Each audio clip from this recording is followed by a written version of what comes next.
Hello, my name is Ali Dowsley and this is my video submission for the Grade 1 teacher position at your school. In this video, I will discuss the clear differences between mathematics and numeracy in a primary school context, how my personal numeracy skills will impact my teaching of mathematics, and how young children engage with and learn mathematics. So mathematics in a school context can be defined as the study of patterns and relationships found in numbers. The Australian curriculum dictates that in a grade 1 context, students would begin to do things like connecting names, numerals, and quantities. They would name days of the week, use familiar ways to count to solve unfamiliar problems, and they would begin to measure things using uniform but informal measurements, units of measurement. Numeracy can be defined as the application of these math skills learnt in a formal classroom environment to everyday real-world situations. According to the Australian curriculum, numeracy is using maths skillfully in a wide range of situations. In a school context, this might involve a student counting how many books they are permitted to borrow from the library, or playing a game of Foursquare at lunchtime and keeping score.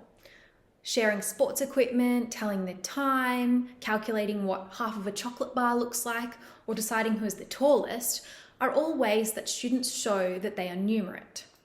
The skills used in mathematics are abstract, whereas numeracy skills are very tangible and useful in the real world. Whilst maths is taught and learnt in an educational setting, in contrast, numeracy exists everywhere. Although mathematics and numeracy are different skill sets, they have two things in common. Both require practice, and both are necessary in order to participate in today's society. I look forward to the prospect of teaching mathematics and numeracy. I find the challenge of highlighting the maths that exists in the world around us really interesting and engaging. One aspect of numeracy that I am quite proficient in is time management. I'm always punctual, I'm good at staying on track with a lesson plan, and I'm good at estimating how much time a task might take to complete, especially taking into consideration things like class size and age. With good time management skills, my classroom would run smoothly, efficiently, and productively. In accordance with the mathematics section of the Australian curriculum, students in grade 1 would be learning how to tell the time.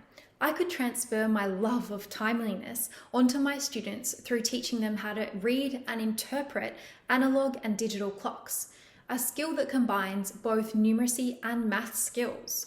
Maths is sometimes hard for children to understand because it is abstract. There is evidence to show that children's early numerical knowledge is highly context dependent. Students are able to find meaning and understanding when links are made between maths and students' own lived experiences and knowledge. In the past, mathematics classes involved rote learning, worksheets, tests, and was seen as very much an individual pursuit.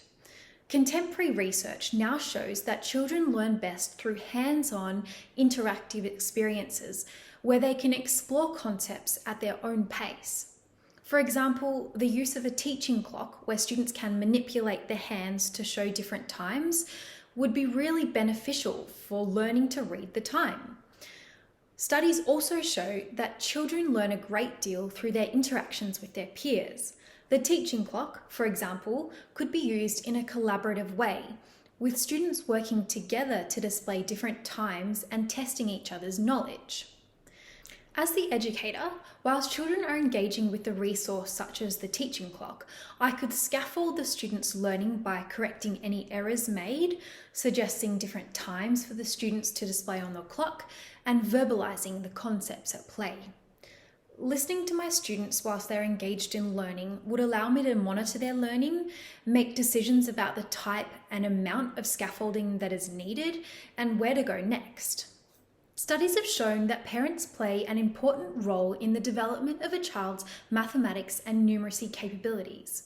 If the skills that a child learns in mathematics class at school are reinforced through discussion and practice in their home environment, that child will build a strong foundation for further learning. Therefore, educators and parents must work together to maximise learning through the formation of a strong educational partnership. I hope that I have provided a clear overview of my definition of mathematics and numeracy, my personal numeracy skills, and my understanding of how children can best engage with and learn mathematics. Thank you very much for your time and consideration. Have a lovely day.